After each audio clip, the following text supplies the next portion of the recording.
అయితే నన్ను నిహితముగా ద్వేషించిది.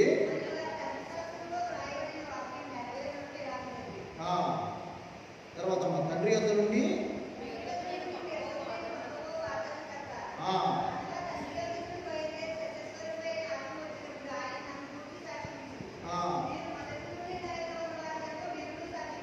అంతే.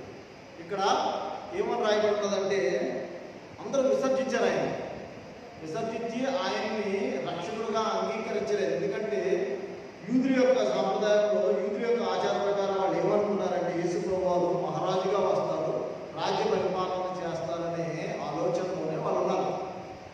కానీ యేసుప్రభువు వారు వీరుడిగా ఈ లోకానికి వచ్చారు. నీకోసం నా కోసం మన పాపముని క్షమించడానికి, మన పాప ప్రక్షాళన చేయడానికి ఆయన భూమి మీదకి వచ్చి ఆయన చేయవలసిన మహత్కార్యం చేసి ఆయన వెళ్ళారు. కానీ దానిని వారు అంగీకరించలేదు. దానిని వారు అంగీకరించకుండా వారు ఏం చేశారంటే ఈయన్ని విసర్జించారు. విసర్జించిన తర్వాత ఆయన చంపబడ్డారు, సిలువ వేయబడి మనకు తెలిసిన స్టోరీ. ఇప్పుడు ఆయన ఏమంటున్నారు, నేను వెళితే మీ కొరకు నేను వెళ్ళి ఆదరణకర్తను మీకోసం. ఆదరణకర్త అండి, అసలు ఆదరణకర్త అండి, ఆదరణకర్త అండి మీకు అన్న ఐడియా ఉందా? ఆదరణకర్త అంటే దాని అర్థం తెలుసప్పని. ఆదరణకర్త అంటే చెప్పాలమ్మా, ఎవరైనా పర్లేదు చెప్పండి.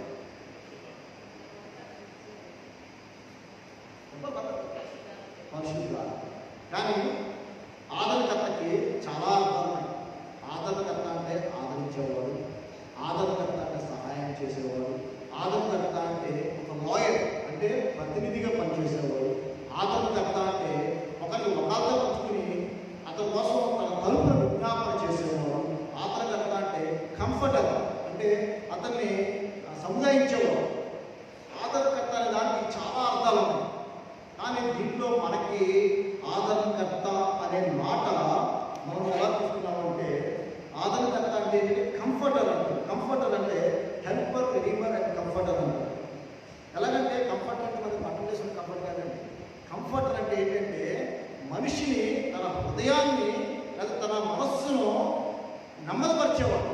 కంఫర్ట్ అంటే చూడండి, ఇప్పుడు మనం ఎవరైనా చిన్న బాధలో ఉన్నాం అనుకోండి, మనం ఎవరైనా వచ్చి మనం ఓదార్చినప్పుడు మనకు కొంచెం నెమ్మది కలుగుతుంది. అమ్మ ఈ కాలే మనం ఏం మొదలే కంఫర్ట్ చేయండి. That is called comfort.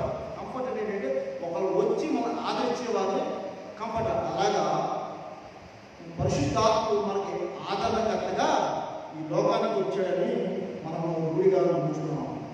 ఇక్కడ చూసినట్లయితే ప్రభు ఆదరణకర్తను మనకి పంపించడానికి చూడండి, ఇక్కడ యోహాను సువార్త 14వ అధ్యాయం 16వ వచనం చూడండి.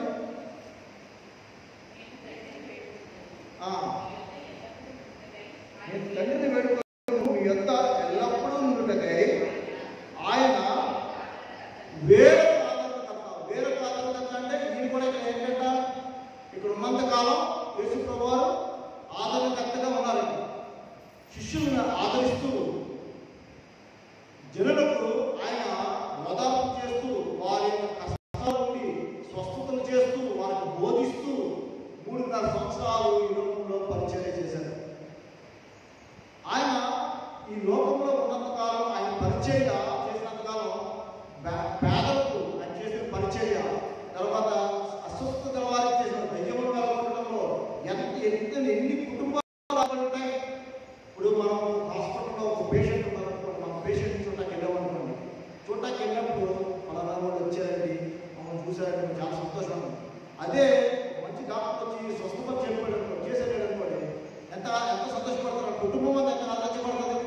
అలాగా యేసుక్రీస్తు ప్రభువారు ఎంతమందో రోగుల్ని ఆదరించాడు, ఎంతమందో పాపులను ఆయన మార్చాడు, ఎంతమందితో ఆహారం లేని వారికి ఆహారం పెట్టాడు, ఎంతమందితో ఆయన సత్యమార్గం నడిపించడానికి పరిశుద్ధ గ్రంథాన్ని ఉపమాన రీతిగా ఎంతమందికో బోధించడము మనము ఈ పరిశుద్ధ గ్రంథంలో చూస్తూ ఉంటాము.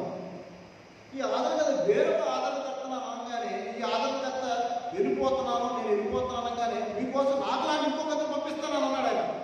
వేరొక ఆదరణకర్త మీ దగ్గర పంపిస్తున్నాను అంటే నాకులాగానే మీకు అక్కడ సహాయం చేస్తాడు, నాకులాగానే నేను మీకు తోడుగా ఉంటాడు అని చెప్పే భావం కోసం వేరొక ఆదరణకర్తను మీ ఎద్దకు పంపేదను అని అంటాడు.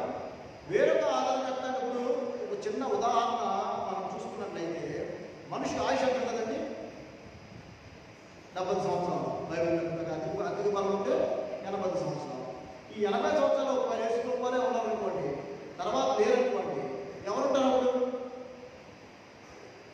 ఆదరణకర్తలు ఉంటారు అనుకుంటారు. ఆయన వెళ్ళి వేరే ఆదరణకర్త ఇన్ని వేల సంవత్సరాలైనా సరే ఈ ఆదరణకర్త ఎక్కడున్నారు? మనలో ఉంటున్నాడు. ఆదరణకర్త ఎక్కడున్నాడు? మనలో ఉన్నాడు. పరిశుద్ధాత్ముడు మనలో ఉంటున్నాడు. మనం చేసే ప్రతి పనిలో, మనం చేసే ప్రతి క్రియలోనూ ఇది మంచిదా కాదా, ఇది చెడ్డదా, అవునా, చేయొచ్చా చేయకూడదా అనేది విశేషంగా జ్ఞానాన్ని దేవుడు మనకు దయచేస్తూ ఉంటాడు. చిన్నబిడ్డలు ఉన్నారనుకోండి, వాళ్ళు చదువుకుని వెళ్తారు.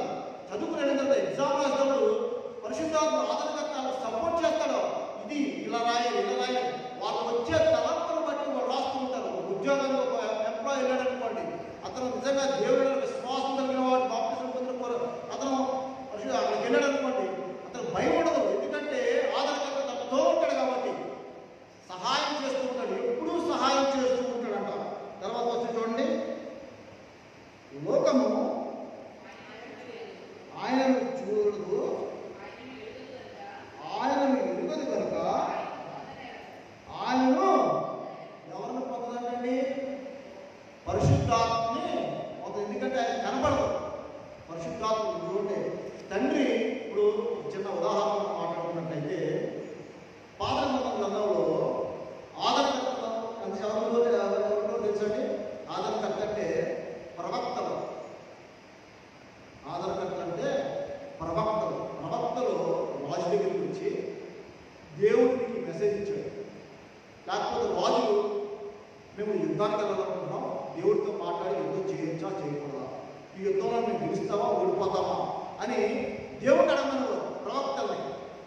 వీళ్ళు దేవుడికి రాజుకి మధ్యలో ఆదరణకర్తగా ఉండేవారు. అదేవిధంగా జనాలకి దేవుడికి మధ్యలో ఆదరణ. చూడండి, నినివే పట్టణము నాశనమైపోతుందని చెప్పేసి యోనాను వెళ్ళమంటాడు. నినివే పట్టణానికి వెళ్ళి ఇలా చేస్తారు, మీరు పాపం చేస్తారు కనుక మీరు వారు మనసు పొందండి, లేకపోతే ఇదే అని చెప్పాడు. వాళ్ళు గురి పెట్టుకొని ఇది మనకు తెలిసిన విషయమే. దేవుడికి మనుషులకి మధ్యలో మధ్యవర్తిగా ఉన్నారు వీళ్ళు ఆదరణకర్త. చూడండి, జర్మనీ దేశంలో అంట రెండవ ప్రపంచ యుద్ధానికి ముందు సమయంలో యుద్ధాలు చేసినప్పుడు యుద్ధంలో సైన్యంతో పాటు కొంతమంది ఆదరణకర్తలు పెడతారంట. ఆదరణకర్తలు అంటే ఎవరంటే సైన్యంలోకి వెళ్ళి మీరు చనిపోరు, మీరు నెగ్గుతారు, మీ వల్ల అవుతుంది, మీరు చేయగలరు, మీకు శక్తి ఉంది, ఇంకా దేవుడు మీకు తోడుగా ఉన్నాడు, మీ వల్ల అవుతుంది అని చెప్పేసి వారిని ఆదరిస్తూ ఉంటారంట. ఏంటంటే ఓడిపోతామేమో డేరా పడిపోయి, మేము ఓడిపోతామేమో, మేము చచ్చిపోతామేమో మేము భయపడిపోయి వెనక్కి వచ్చేయకుండా కొంతమంది టీం ఉంటారు. ఆదరణకర్తలు అనే ఒక టీం ఉంటుందంట. ప్రతి పంక్తిలోకి వెళ్ళి వాళ్ళతో మాట్లాడుతూ గట్టిగా అరుస్తూ వాళ్ళని ఉత్సాహం చేస్తూ వాళ్ళని ఆదరిస్తూ ఉంటుందంట. వీళ్ళు ఆదరణకర్తలుగా యుద్ధాల్లో పనిచేసేవారు. పాత నిబంధన కాలంలో అయితే దేవుడికి మానవుడికి మధ్యలో ప్రవక్తలు ఆదరణకర్తలుగా ఉండేవారు. తర్వాత ఆయన కుమారునే భూమి మీదకి ఆదరణకర్తగా పంపించాడు. ఆయన కుమారుడు భూమి మీదకి ఆదరణకర్తగా వచ్చిన తర్వాత ఆయన కూడా ఎవరు ఒప్పుకోలేదు. మళ్ళీ ఆయన సిరివేయడం జరిగింది. ఆయన ఏమన్నారు, నేను వెళ్ళిపోతున్నాను, వేరే ఆదరణకర్తను పంపిస్తానని చెప్పేసి ఆయన వెళ్ళిపోయాడు. ఇప్పుడు వచ్చిన ఆదరణకర్త ఎవరంటే పరిశుద్ధాత్మ. ఈ పరిశుద్ధాత్మ ఎవరికి కనపట్ల. అందుకే చూడండి, అక్కడ ఆయన క్లియర్గా రాస్తుంది, లోకము ఆయనను చూడదు, ఆయనను ఎరుగదు కనుక ఆయనను పొందనేరదు. మీరు ఆయన ఎరుగుదు, ఆయన మీతో కూడా నివసించును, మీలో ఉండును. ఎవరు ఉంటారంటే పరిశుద్ధాత్ముడు మనలో ఉంటాడండి. పరిశుద్ధాత్ముడు మనలో ఉంటాడంట. పరిశుద్ధాత్మ మనలో ఉన్నప్పుడు మనం ఏం చేయాలి, ఏం చేయకూడదు అనేది పరిశుద్ధాత్మ ఎల్లప్పుడూ మనం బోధిస్తూ ఉంటారు. ఇది రైటా, ఇది రాంగా, ఇది చేయొచ్చా, ఇది చేయకూడదా, లేకపోతే మన సమస్యలేంటి, లేకపోతే మన ఇబ్బందులేంటి, లేకపోతే మనం ఏ విధంగా మనం సఫర్ అవుతున్నాం. ఎన్నో ప్రతి దినము మనం ప్రార్థన చేస్తున్నప్పుడు, ప్రార్థన చేస్తున్నంతసేపు మన సమస్యల కోసం మనం ప్రార్థన చేస్తున్నప్పుడు ఆదరణకర్త మనలో ఉండి మనకి సహాయం చేస్తూ ఉంటాడు, మనకు ధైర్యపరుస్తూ ఉంటాడు, మనం ఓదరుస్తూ ఉంటాడు. చూడండి, మనము మనుషులమైంది ఒంటరి వారంలో మనం ఎన్నోసార్లు ఒంటరిగా ఏదో సమస్య తెలుస్తూ ఉంటాం. అప్పుడు మనం ఎవరు ఓదరు దగ్గర తప్పిస్తూ తెలుస్తాం. కానీ ఆదరణకర్త మనతో ఉండి మనం ధైర్యపరుస్తూ ఉంటాడు. వాక్యం ద్వారా మాట్లాడతాం, ప్రార్థన ద్వారా మాట్లాడతాం, లేకపోతే ఎవరో ఫోన్ ద్వారా మాట్లాడతాం, లేకపోతే ఎవరో దైవజనుల ద్వారా మాట్లాడతాం. ఆదరణకర్త ఏదో ఒక రకంగా నీకు సందేశాన్ని పంపాలనుకుంటే నీకు సందేశాన్ని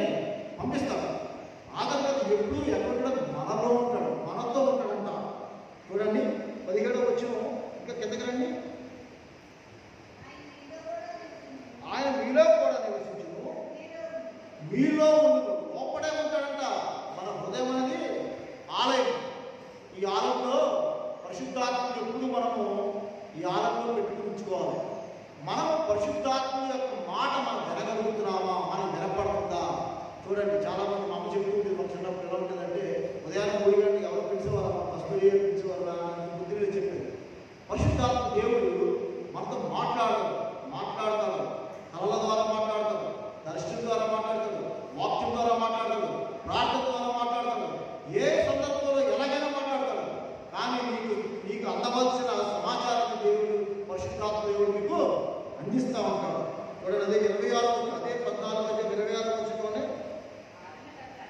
ఆదరకట్ట అనగా తండ్రి నా నామమును పంపబోవు పరిశుద్ధాత్మ సమస్తము మీకు బోధించి నేను మీతో చెప్పిన సంగతి అన్నిటినీ మీకు జ్ఞాపకం చేయదు. యేసు ప్రభువారు ఈ పరిశుద్ధ గ్రంథంలో మనకు ఉపమానరీతిగా అన్ని ప్రతిదీ మనకి రాయించి పెట్టించారు.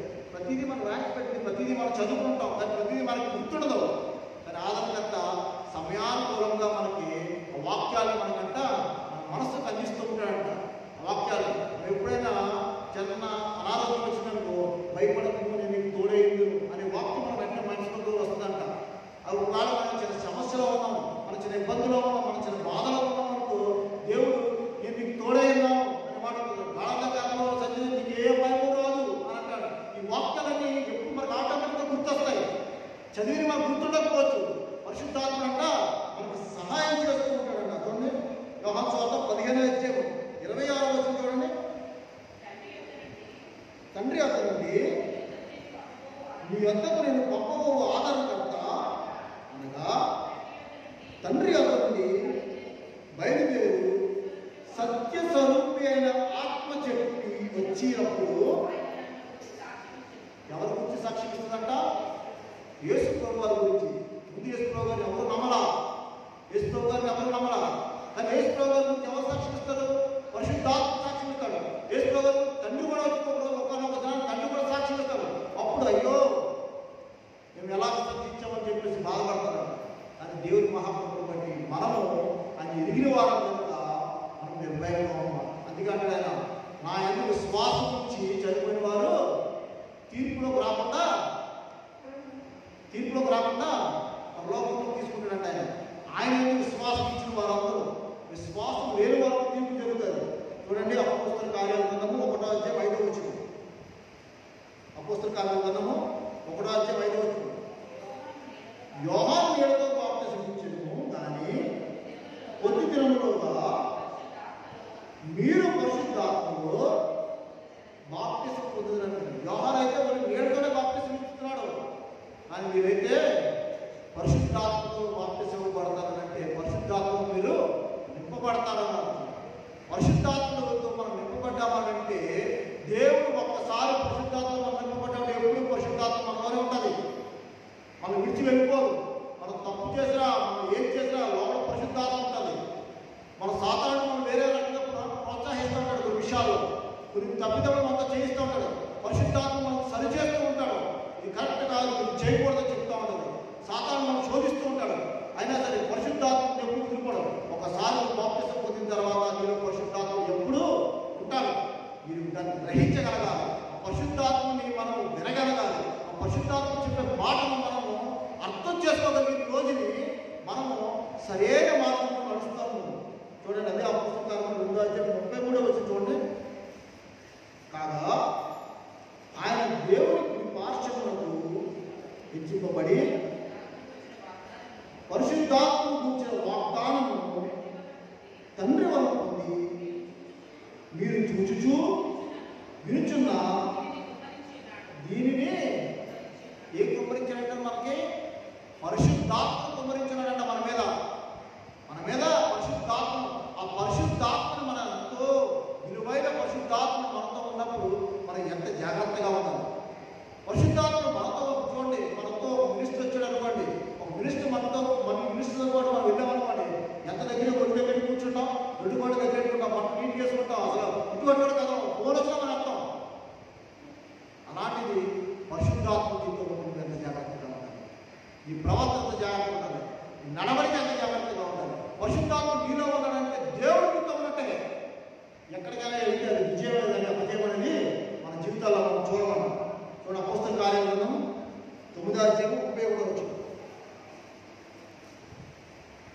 అపోస్తల కార్యక్రమము 8వ అధ్యాయము 31వ వచనం.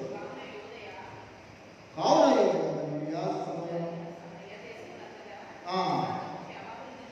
సంఘము క్షమాపణ పొందుచు సమాధానం కలిగి ఉండెను, మరియు ప్రభువునందు భయమును పరిశుద్ధాత్మ ఆదరణయు కలిగి నడుచుకొనుచు విస్తరించుచుండెను. ఎవరి ఆదరణ ఉండాలని మనకి? పరిశుద్ధాత్మ ఆదరణ మనకు ఉండాలన్న. ఆదరణ ఉంటే మనమంట ఎంతవరకైనా ఎగవచ్చంట. ఆదరణ ఉంటే మనము ఎక్కడికైనా వెళ్ళగలం. ఆదరణ ఉంటే మనకు ఏ తెగులు రాదు. మన దేవుడు ఏదో దగ్గుకి, జ్వరాలకి, జలుబుకి ప్రార్థన చేసి తగ్గిపోయి తగ్గించే దేవుడు కాదండి. సమస్తానికి ఏదైనా ఎంత పెద్ద జబ్బైనా సరే నమ్ముటని వాళ్ళైతే నమ్మడానికి సమస్తము సాధ్యం. క్యాన్సర్ 4th స్టేజ్లో ఉండు, విశ్వాసంతో ప్రార్థించే స్వస్థపడకపోతే దేవుడికి అడగలేదు. అడగగలిగా అంత హక్కు నీకు ఉన్నదని, ఎప్పుడు నీకు స్వతంత్రం ఉన్నదని ఆయనతో నీకున్న చదువును బట్టి. ఇప్పుడు మన ఇంట్లో పెద్దవాళ్ళు మనకి ఏదైనా అవసరం వచ్చినప్పుడు గట్టిగా మనం అడగలిగితే ఆల్రెడీ మనకున్న చదువును బట్టి మనం కట్టగలగలుగుతాం. తెలియని మనం కట్టగలగలమా? అలాగే దేవుడితో మనం చదువు పెంచుకోవాలి. చదువు పెరగాలంటే అనుదినము ఆయనతో మాట్లాడుతూ ఉండాలి. ఆయన వాక్యం చేస్తూ, ఆయన ప్రార్థన చేస్తూ, ఆయనతో మనం సంభాషితంగా ఉండాలి. ఆయనతో మనం సహవాసంగా ఉండాలి. పరిశుద్ధాత్మతో మనం ప్రతిదినము మనం సంభాషితంగా ఉన్నప్పుడు పరిశుద్ధాత్మ మనం అడగగలగాలి. నాకు ఎందుకు చేయని పని, నాకు అవసరం, నువ్వు చేసి పెట్టాలి, అడగగలగాలి. అతి దృఢమైన విశ్వాసము మనకు ఉండాలి. చూడండి, అదే అపోస్తల కార్యక్రమం 13:52 వచ్చింది.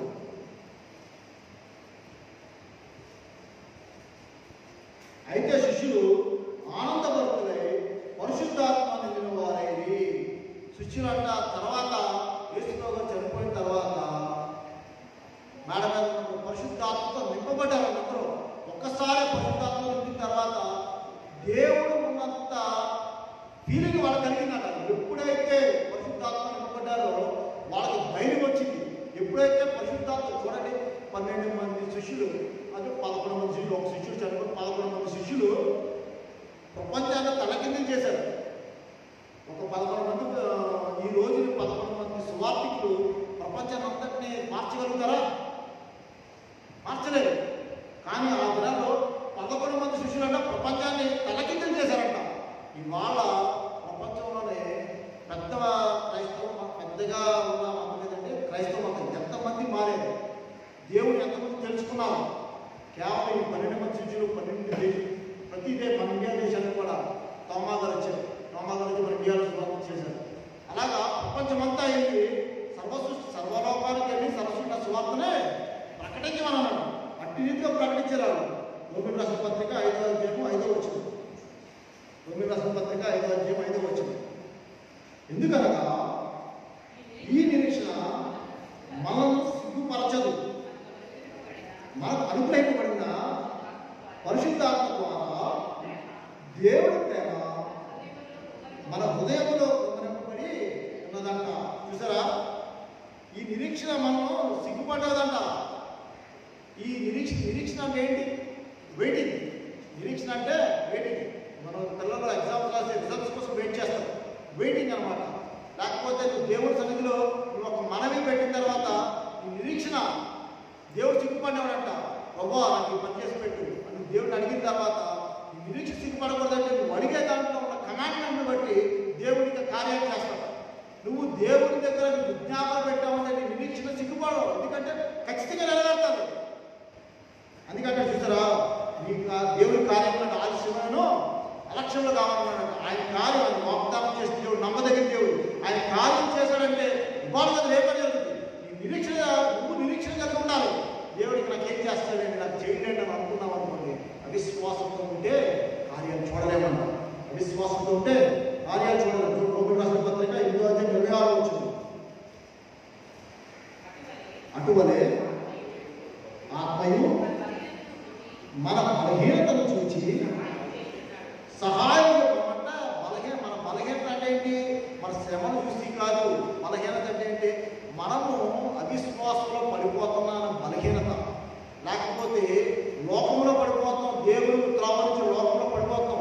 ఈ మనకుండే బలహీనత, కొన్ని రకమైన బలహీనత. కొంతమంది డబ్బు అనే బలహీనత ఉంటుంది, కొంతమంది వేరే బలహీనత, త్రోవ అనే బలహీనత ఉంటుంది, కొంతమందికి వేరే బలహీనత ఎన్నో రకాల బలహీనతలు ఉంటాయి. ఆ బలహీనతతో పడిపోకుండా పరిశుద్ధాత్మ మనం ఎలా బలపరుస్తారో చూడండి. తర్వాత ఎలాగనగా మనం యుక్తంగా ఎలాగో ప్రార్థన చేయగలమో మనకు తెలియదు, కానీ ఉచ్చరింప సత్యము కాని మూలుగులతో ఆత్మ తానే మన పక్షముగా విజ్ఞాపన చేయుచున్నాడు. మనకంటే కొన్ని సందర్భాలు ఎలా ప్రార్థన చేయాలో మనకు తెలియదు. చాలామంది ప్రార్థన తెలియదు. మనకేంటంటే అలవాటుగా కొన్ని ప్రార్థనలు మనం చేసుకెళ్ళిపోతాం అలవాటుగా. కానీ మనకు కొన్ని ప్రార్థనలు చూడండి, నేను మొన్న కూడా అన్నాను కదా, ప్రతి జ్వరానికి ఒకటే టాబ్లెట్ అయితే తగ్గదు. జ్వరం అన్ని రకాల జ్వరాలే. ఒకటి టైఫాయిడ్ జ్వరం ఉంటుంది, డెంగ్యూ జ్వరం ఉంటుంది, మలేరియా జ్వరం ఉంటుంది, వేరే వేరే జ్వరాలు ఉంటాయి, మామూలు జ్వరం ఉంటుంది. మామూలు జ్వరానికి పారాసిటమాల్ టాబ్లెట్ తగ్గిపోతాం, టైఫాయిడ్ పారాసిటమాల్ తగ్గదు, లేకపోతే మలేరియా పారాసిటమాల్ తగ్గదు, మలేరియా వేరే టాబ్లెట్ వస్తాం, పారాసిటమాల్ వేరే టాబ్లెట్, జాండీస్ వేరే టాబ్లెట్, ఇలాగా దేనికి దానికి వేరే వేరే వేరే జ్వరం ఒకటే, సమస్య వేరు. మన ప్రార్థన మన సమస్య ఒకటే, ప్రార్థన వేరే ఉండాలి. ఒకే ప్రార్థన చేస్తే ఆ సమస్య మన నుంచి తొలగిపోదంట. దాని గురించి పరిశుద్ధాత్ముడంట మన కోసం ఆయన ప్రార్థన చేస్తాడంట. చూడండి, చివరి వాక్యం చదవమ్మా. ఆకారం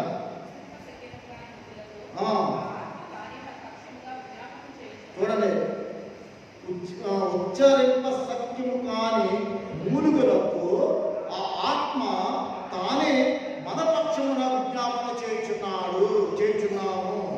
మనము తెలియదు మనకి, కానీ మనలో ఉండి పరిశుద్ధాత్మలో మన కోసం ఆయన విజ్ఞాపన చేస్తుంటాడంట. 9వ రాష్ట్ర పత్రిక 8వ అధ్యాయం 27వ వచనం. మరియు హృదయములను పరిశోధించువాడు ఆత్మ యొక్క మనస్సు ఏదో ఎరుగు, ఎలాగనగా ఆయన దేవుని చిత్త ప్రకారము పరిశుద్ధుల కొరకు విజ్ఞాపనము చేయుచున్నాడు. ఏంటంటే ఎలాగండి? మన కోసం ఆత్మ హృదయంలో పరిశోధించువాడు ఆత్మ యొక్క మనస్సు ఏదో ఎరుగు. మనకు తెలీదు ఆత్మ మనసు ఎలా ఉంటుందో, మనకు తెలియదు. కానీ ఎప్పుడు మనకి సహాయం చేస్తూ ఉంటుంది. ఆత్మ ఇప్పుడు మన కోసం గోజాడుతూ ఉంటుంది. ఆత్మ ఇప్పుడు మనతోనే ఉంటుంది. ఆత్మ ఇప్పుడు మనలోనే ఉంటుందంట. చూడండి, అదే గలతీయులకు రాసిన పత్రిక 5వ అధ్యాయం 22వ వచనం. ఆత్మ యొక్క గుణగణాలు మనం చూద్దాం ఇక్కడ. గలతీయులకు రాసిన పత్రిక 5వ అధ్యాయం 22వ వచనం.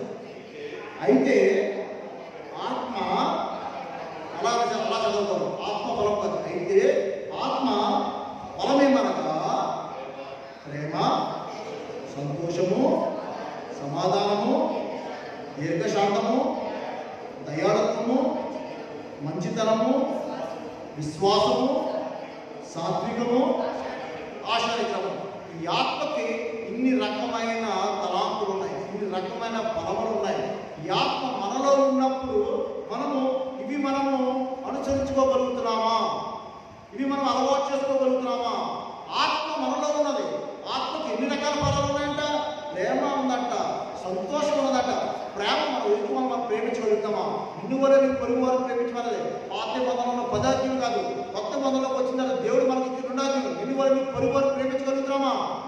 తర్వాత సంతోషం, నీకు సంతోషంగా ఉండగలుగుతున్నావా? నీ కుటుంబం సంతోషంగా ఉండగలుగుతుందా?